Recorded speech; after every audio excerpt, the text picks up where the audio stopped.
মধ্য ইউরোপের সীমানায় অবস্থিত এক অপরূপ সুন্দর দেশ সার্বিয়া, যা সার্বিয়ানদের আবাসস্থল। এমন এক জায়গা যা ইতিহাস জুড়ে নানা কারণে নিজের নাম খোদাই করে রেখেছে।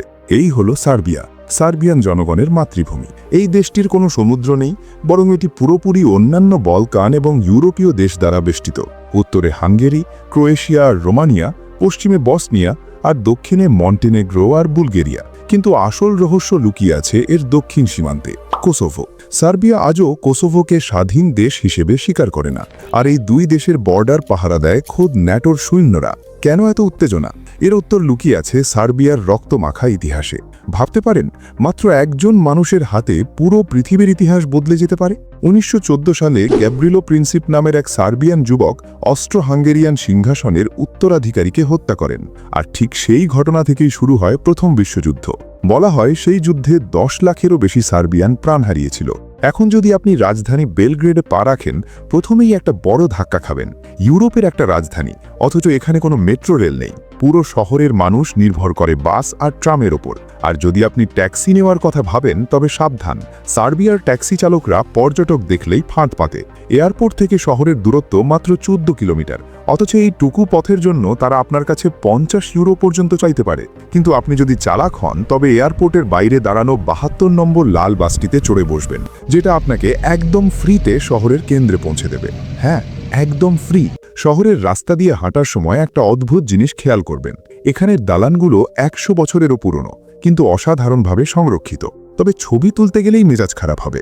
রাস্তার ওপরে জালের মতো ছড়িয়ে আছে হাজার হাজার কালো তার। এই তারের জঞ্জাল এড়াতে পথচারীদের জন্য রাস্তা পারাপারের ব্যবস্থাও মাটির নিচে। তবে মাটির নিচের এই জগৎটা কিন্তু বেশ আধুনিক আর ঝকঝকে।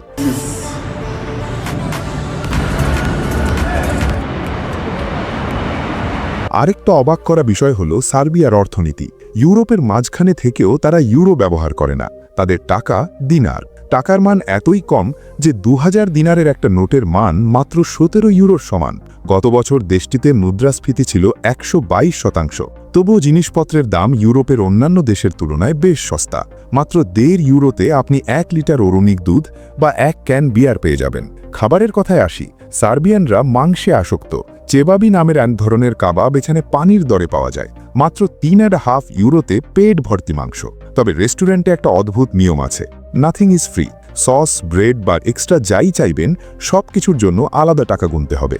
আর সাবধান, কিছু কিছু বেকারি বা ক্যাফেতে টয়লেট ব্যবহার করতে চাইলে আপনার কেনাকাটার রসিদ বা রিসিপ্ট চেক করতে হবে। সেখানে একটা গোপন কোড লেখা থাকে, যেটা না দিলে টয়লেটের দরজাই খুলবে না। শহরটি যেন সাবা নদী দিয়ে 2 ভাগে বিভক্ত। এক পাশে পুরনো বেলগ্রেড, যেখানে ইতিহাস, ক্যাফে আর পর্যটকদের ভিড়, আর নদীর ওপারে নিউ বেলগ্রেড, যেখানে শুধুই নিস্তব্ধতা আর যুগোস্লাভিয়া আমলের পুরনো সব বিশাল ভবন। কিন্তু এই নতুন অংশে একটা জিনিস দেখে আপনি চমকে যাবেন। রাস্তায় রাস্তায় চীনা পতাকা আর চীনা সাইনবোর্ড। এমনকি এয়ারপোর্টের কাছে চীনা হোটেল আর ক্যাসিনো আছে। সার্বিয়ার সাথে চীনের সম্পর্ক এতটাই গভীর যে মনে হবে আপনি ইউরোপে নয়, যেন মিনি চায়নায় চলে এসেছেন।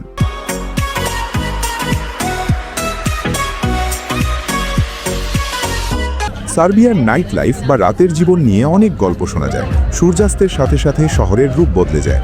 স্কাডালিয়া স্ট্রিটে পা দিলেই মনে হবে কোনো উৎসবে এসেছেন।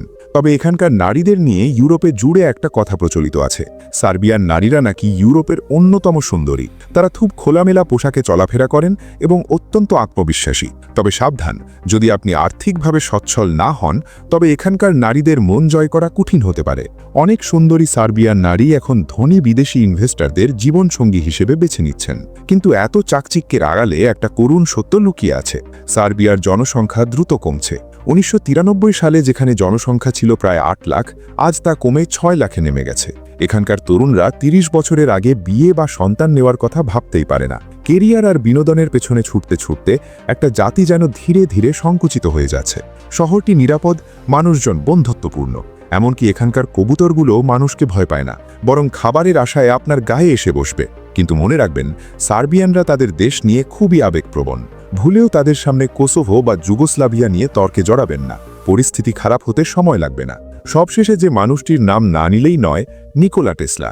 আধুনিক বিদ্যুতের জাদুকর।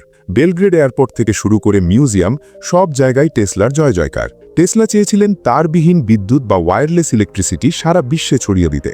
তার সেই স্বপ্ন পুরোপুরি পূরণ না হলেও সার্বিয়া আজ তাকে গর্বের সাথে মনে রেখেছে।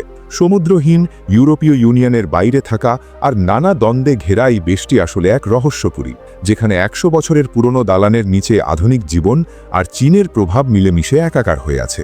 আপনি কি প্রস্তুত সার্বিয়ার এই অদ্ভুত সুন্দর গোলকধাঁধায় হারিয়ে যেতে?